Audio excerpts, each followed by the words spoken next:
Pour commencer, Monsieur Martinello, pouvez-vous nous expliquer les accords de main-d'œuvre que la Belgique a conclus, d'une part avec l'Italie et d'autre part avec le Maroc?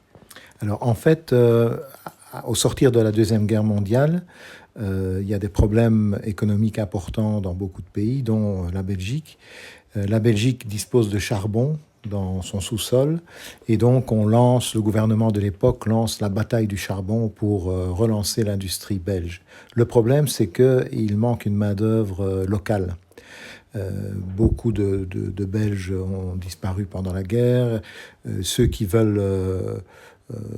seraient prêts à recommencer à travailler trouvent qu'ils ne sont pas assez payés, que c'est trop dangereux, puisque la profession de mineur a été dévalorisée. Et donc, en fait, le gouvernement belge et les syndicats et le patronat, finalement, vont discuter ensemble et vont trouver comme solution avoir recours à une main-d'œuvre étrangère. Donc c'est un peu à contre-cœur, on va dire. C'est pas qu'ils ont envie de faire venir des travailleurs étrangers, mais c'est qu'ils ne trouvent pas d'autre solution. Et donc la Belgique va d'abord contacter le gouvernement italien et passer un accord avec le gouvernement italien qui prévoit que l'Italie enverra en Belgique des contingents de travailleurs pour les charbonnages pour une durée déterminée, et puis ils devaient en principe retourner chez eux. Ça ne s'est pas fait, en tout cas pour beaucoup d'entre eux. Et en 1956, il y a la catastrophe de Marcinelle, dans laquelle décèdent plus de 200 mineurs, dont la moitié d'Italiens. Et donc à partir de ce moment-là, le gouvernement italien décide de ne plus envoyer des travailleurs en Belgique. Et donc la Belgique se trouve dans la même situation de problème. Elle a besoin de travailleurs, l'Italie n'en fournit plus, et donc elle va se tourner vers d'autres pays, dont le Maroc. Et donc on va signer aussi un accord avec le gouvernement marocain qui prévoit l'envoi de travailleurs pour les charbonnages au départ. Alors ce qui est intéressant, et ça on ne le dit pas toujours, c'est que dès le début, donc déjà en 1946, on prévoit en quelque sorte, sans trop le dire, le regroupement familial. C'est-à-dire que d'un côté, on dit aux gens, à la population belge, ils viennent nous aider pendant quelques années, puis ils vont rentrer chez eux, mais en même temps, on accepte que les familles se reforment, se réunissent.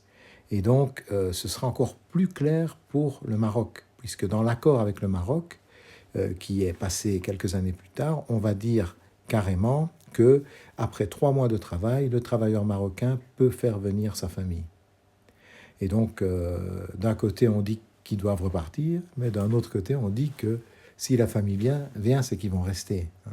Donc, au départ, ce sont des accords qui concernent une main-d'œuvre dont la Belgique a besoin, mais derrière, il y a une préoccupation aussi démographique, puisque la Wallonie est en déclin démographique, et on pense que les migrants vont en quelque sorte permettre à la Wallonie de se maintenir au niveau démographique, voire même de rajeunir la population.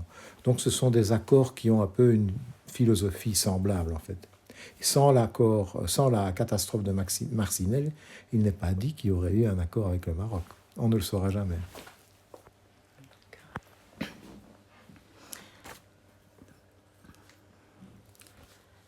Et si on veut faire une comparaison entre l'immigration, je vais répéter, et si on veut faire une comparaison entre l'immigration italienne et marocaine en Belgique, quels sont les points communs et les différences en termes d'intégration sociale, économique et culturelle?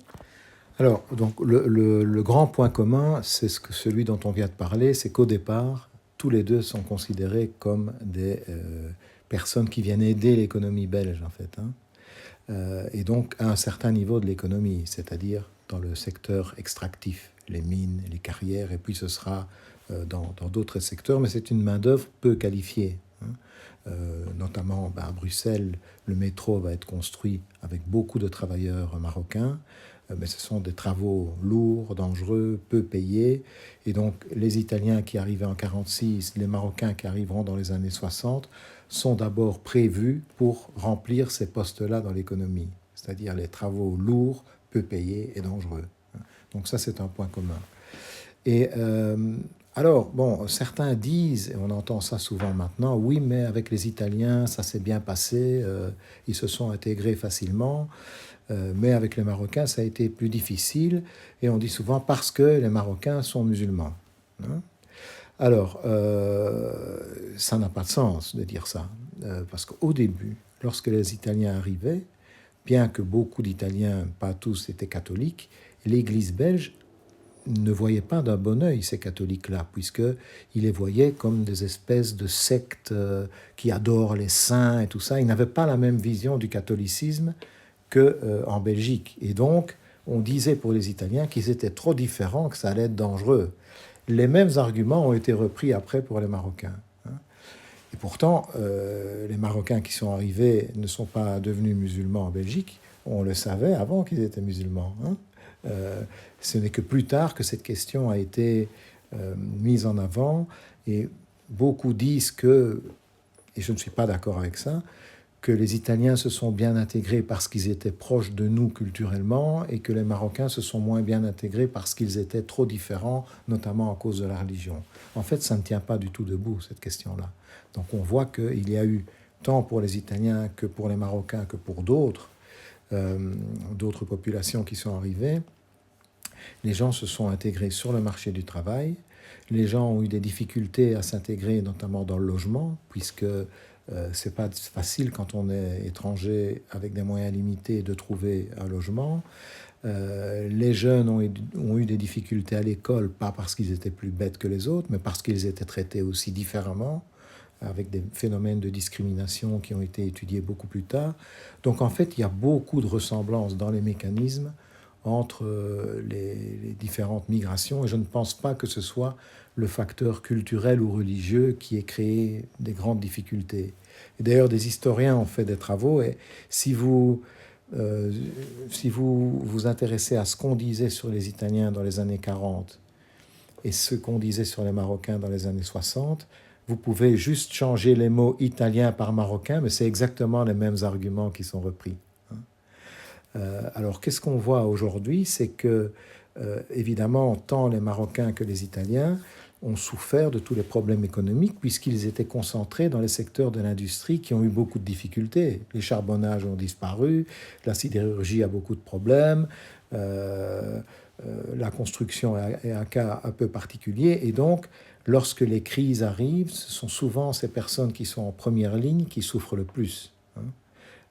Mais malgré tout, on voit que dans les deux populations, il y a des personnes qui ont acquis des postes dans différents secteurs, qui sont devenus politiciens, qui sont devenus artistes, qui sont devenus entrepreneurs, qui sont devenus tout ce que vous voulez, médecins, etc.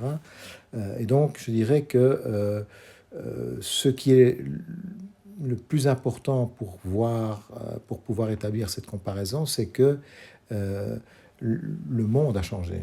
Et donc, spécialement à partir des années 80, déjà peut-être un peu avant, les Italiens ne sont plus traités comme des immigrés, mais comme des citoyens de l'Union européenne, ce que ne sont pas les Marocains. Et donc ça fait une différence importante qui a déjà été inscrite dans le droit européen en 1968, donc très tôt, mais qui va manifester ses effets plus tard.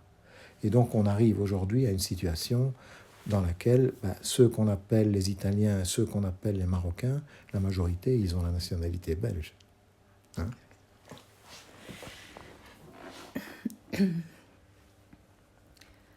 Et pour une meilleure intégration aujourd'hui, quelles leçons peut-on tirer de ces deux expériences d'immigration? Alors, c'est toujours difficile de tirer les leçons. Ce qui est clair, c'est que la Belgique n'a pas pensé suffisamment bien, n'avait pas un projet clair pour faciliter la participation de ces différentes populations à la société. Donc, jusque très tard, il n'y avait pas de politique d'intégration. Jusque dans les années 80, on réagit comme si les migrants allaient retourner, en fait. Pourtant, on sait que seule une partie d'entre eux vont partir, les autres vont rester. Et donc, peut-être qu'il faudrait imaginer le futur avec l'immigration. Pas considérer que l'immigration, c'est quelque chose qui est de passage, mais l'immigration est là pour rester, et donc mettre en place, comme on l'a fait par après, des dispositifs politiques qui permettent aux personnes d'avoir des possibilités de s'insérer à tous les niveaux de la société. Et donc aujourd'hui, ça passe aussi par une lutte plus sérieuse contre toutes les formes de discrimination. Hein. Et là, on a des dispositifs juridiques qui sont importants, mais peut-être que dans la pratique, il y a beaucoup de choses à encore améliorer. Hein. Et donc, on ne peut pas dire, si vous voulez, on ne peut pas demander aux migrations qui sont arrivées plus tard, on ne peut pas leur dire faites comme les Italiens ou faites comme les Marocains, parce que le monde n'est plus le même, le monde a changé. Mais je pense que la Belgique, comme les autres pays européens, a du mal encore à accepter totalement le fait que la Belgique est un pays d'immigration et que les personnes sont là et changent la société et eux-mêmes changent à cause de la société. Hein.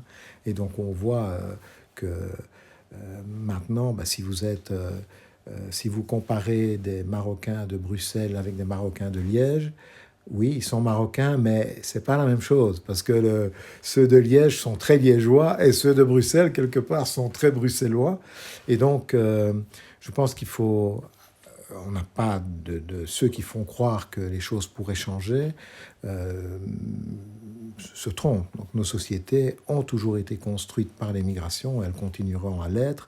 Et donc, il faut peut-être avoir un esprit plus ouvert et mettre en place des politiques qui permettent, je dirais, à toutes les personnes d'être dans des conditions de donner et de vivre dans cette société avec les mêmes droits et les mêmes devoirs. Et on n'en est pas encore tout à fait là aujourd'hui, et on en est encore moins là dans notre voisin, la France, si le vote va dans le sens qu'on redoute. Exactement. Merci.